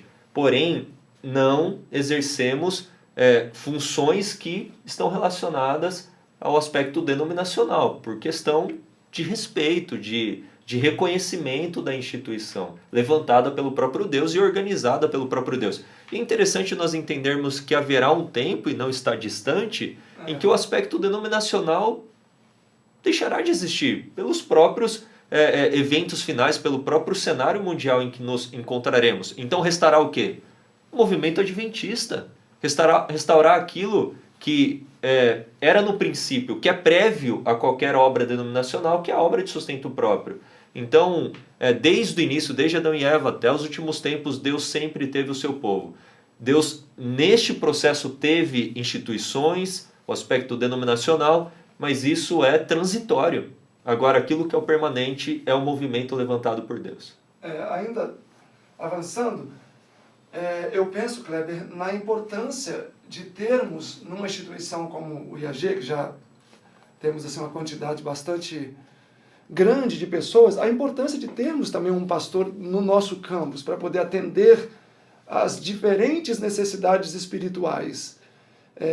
Justamente por causa de preconceitos que se instauraram, nós não desfrutávamos assim da presença de um pastor, de conselhos pastorais, da figura de um pastor aqui dentro. Então, temos hoje 2 homens de Deus aqui dentro, também é resposta de oração. Tem nos trazido segurança, tem nos trazido consolo, no sentido de saber que existem pessoas que também foram chamadas pelo próprio Deus para serem pastores e que aqui estão para cuidar também das nossas necessidades espirituais. Os ministérios de apoio, óbvio, sustento próprio, anteriores, todos tiveram também pastores. Né? E nem por isso se constituíram uma igreja. Como é o caso, por exemplo, do Heartland, né? O Wildwood, tem um pastor ali na direção, mas não é considerado uma igreja, né? É verdade. E sobre o que o Harry disse, é interessante entendermos que na divisão sul-americana existe apenas uma modalidade de ministério, ou seja, é o pastor vinculado à obra denominacional. Porém, na divisão norte-americana, dentre outras divisões, para que nós entendamos que na obra denominacional existe também espaço para uma diversidade, mas existe uma unidade. Então, na divisão norte-americana, nós temos pastores de sustento próprio, credenciados e reconhecidos pela linha regular como pastores, mas são completamente de sustento próprio. A gente pode falar até do ministério Amazing Facts, do pastor Doug Batchelor. Ele é um pastor de sustento próprio, mas reconhecido, legitimado pela linha regular denominacional. Mas na divisão sul-americana não existe essa modalidade. Ou você está vinculado à obra denominacional ou você não é pastor. E quando eu falo você não é pastor, você não é pastor. Aí que gera confusão entre membros, entre liderança da igreja, que te vê como pastor, que te vê como homem de Deus. E aí, agora é o Joeli ou é o pastor Joeli? Ele é um pastor ainda ou não é? E gera toda essa confusão. Então é interessante levantarmos esse questionamento do porquê no campus aqui, no campo da divisão sul-americana, não ter outras modalidades, ministérios de apoio terem pastores de sustento próprio sendo legitimados pela linha denominacional como pastores credenciados, podendo exercer livremente o ministério. O porquê eu tenho que entregar uma credencial tendo reconhecimento? É uma obra de Deus, ok, mas nesta obra de Deus a gente não pode colocar a mão.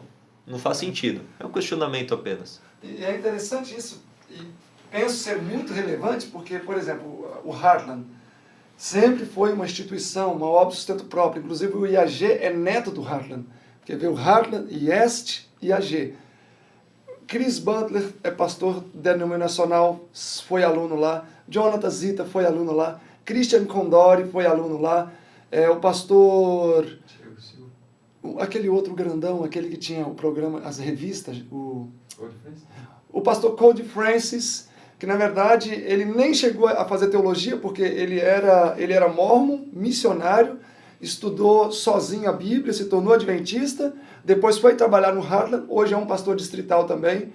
Então, muitas pessoas que eu conheço pessoalmente fizeram o seu curso no Heartland e foram agregados como pastores da igreja. Por exemplo, Christian Condori, ele foi aluno no IEST, foi meu aluno. E aí no segundo ano, percebemos que ele era muito desenvolto. E aí ele foi para o Heartland. No segundo ano que ele estava no Heartland, uma igreja que eles frequentavam, falou: Christian, você já está preparado. Ele deixou o curso, recebeu a credencial e foi atuar como pastor de uma igreja. Antes de terminar o curso do Heartland. E recebe pela igreja, tudo certinho. E aqui embaixo, na América do Sul, é tão diferente, né? E agora eu gostaria de abrir o pastor Benjamin, o pastor Joeli, para vocês contarem um pouco da experiência de vocês, né? Algo que vocês queiram destacar, referente à passagem pela igreja, esse momento aqui agora na instituição, na obra do sustento próprio, o que vocês pensam do futuro de vocês aqui, do futuro da obra, se teremos momentos que poderemos trabalhar aí em mais harmonia, como que vai ser isso? Sim. Como que vocês verem isso? Primeiramente, eu agradeço a Deus pelo chamado. Eu acredito que Deus nos chamou, o ministério me chamou, primeiramente para me salvar. Não é uma visão egoísta, mas eu tenho isso muito claro na minha mente. Deus me chamou não porque eu seja melhor, mas porque talvez eu seja o pior dos pecadores. E o ministério é uma bênção na minha vida, na minha família. E em nome de Jesus eu procuro ser essa bênção na vida das pessoas. E os 8 anos de ministério na linha regular, na obra denominacional, foi uma bênção. Eu tive assim o privilégio de conhecer inúmeras igrejas, irmãos, administração, fazer grandes amigos na linha denominacional, que ainda são homens de Deus, são pessoas espirituais, que tem diante de Deus desempenhado o ministério. É claro que tanto na obra regular e irregular, em qualquer lugar do mundo que você for, sempre vai ter trigo e joio. Isso em todas as esferas da igreja, quer seja numa linha ou outra. Isso é uma realidade do cristianismo, da igreja cristã. Então eu sou muito grato e, como eu disse, Deus me chamou então para uma obra de sustento próprio, para um ministério de apoio, e eu prontamente, como qualquer servo de Deus, disse: eis-me aqui, Senhor, envia-me a mim. E para mim tem sido uma experiência maravilhosa, libertadora em muitos sentidos, trabalhar numa obra de sustento próprio. Como eu disse, hoje eu me encontro mais feliz do que eu estava antes, mais pleno ao desempenhar o ministério. E tem os seus desafios, não é fácil em muitos aspectos, mas em outros nós usufruímos muitas bênçãos de Deus, e até que o Senhor nos tem mantido, nos tem sustentado materialmente, espiritualmente, emocionalmente, para darmos continuidade no ministério. Louvado seja Deus por isso. Amém. Depois de tudo que foi falado, eu só tenho a dizer que na experiência que eu tive na igreja denominacional, como membro, como pastor, e agora no sustento próprio, eu posso dizer que encontrei pessoas maravilhosas na igreja, homens e mulheres de Deus, jovens de valor, e aqui também tenho encontrado pessoas igualmente valorosas, e no meu coração eu não consigo ver diferença entre uma coisa e outra. Exatamente. Então essa é a realidade. Eu não consigo... Eu não sou um homem ingênuo, mas eu sou um homem idealista. E eu tenho um sonho de que preconceitos sejam quebrados. Eu tenho a aspiração de que possamos olhar todo esse movimento como uma coisa só. Assim como a ilustração que o Severino trouxe do grande navio com barcos pequenos, me veio à mente também da ilustração de uma árvore frondosa com galhos. O IAG é um galho. O tronco seria a instituição, mas é uma coisa só. Os frutos do Espírito é uma coisa só. Amém. Então não vejo diferença entre uma coisa e outra, e vamos para cima. Amém. Quebra tudo. Bom, Harry, Pra cima. gostaria de fazer algumas considerações referente à sua vida, né, aqui no IAG. Qual foi a importância do IAG na sua vida, na vida da sua família? Se o IAG teve assim, algo que ajudou você a mudar em referência ao caráter, a visão, enfim. Sim, eu tenho apenas 8 anos dentro da Igreja Adventista e eu não conhecia nada de obra de sustento próprio, e aos poucos eu fui sendo absorvido por uma, mas o desejo de contribuir com a obra de Deus, independente de qual fosse a missão, foi me trazendo para esta obra, né? E tudo que Deus permitiu que eu aprendesse, eu queria usar para a obra de Deus, né? Eu usei muito tempo, conhecimentos que Deus me deu para o homem, né? Para coisas que um dia vai ser destruído. Então eu queria usar esses conhecimentos para a obra de Deus. E o Senhor, aos poucos, foi me trazendo para esta obra e eu fui crescendo nesta obra. E Deus continuou me abençoando, me dando conhecimento, me fazendo crescer. E eu sou muito agradecido, porque praticamente a minha vida é isso aqui. Eu não tenho outra coisa, eu não consigo me ver fazendo outra coisa, né? E não rejeito a obra denominacional. Eu creio que cada um tem sua função e elas desempenham muito bem cada um sua função, né? Então, eu posso dizer que sou muito feliz também, como os pastores falaram, né, trabalhando nesse âmbito da obra de Deus. Amém. E creio que muitas pessoas vão ser felizes também trabalhando na obra denominacional. Nada impede que cada um seja feliz no seu lado, mas são chamados que Deus faz, né, e a gente precisa atender esses chamados. Amém. Amém. Eu gostaria de só fazer um comentário em relação ao que o Harry disse. Um amigo nosso, quando eu e o pastor Joeli cogitamos a saída do aspecto denominacional para uma linha de sustento próprio, ele disse: eu não me sinto chamado para isso, eu vou continuar seguindo na linha denominacional. Eu falei: que bênção, louvado seja Deus. Tanto uma linha como outra precisam de homens de Deus, de pessoas que deem continuidade. Então eu gostei muito da fala do Harry, louvado seja Deus, que reflete o pensamento daqueles que têm uma visão espiritual. Bom, Silverino?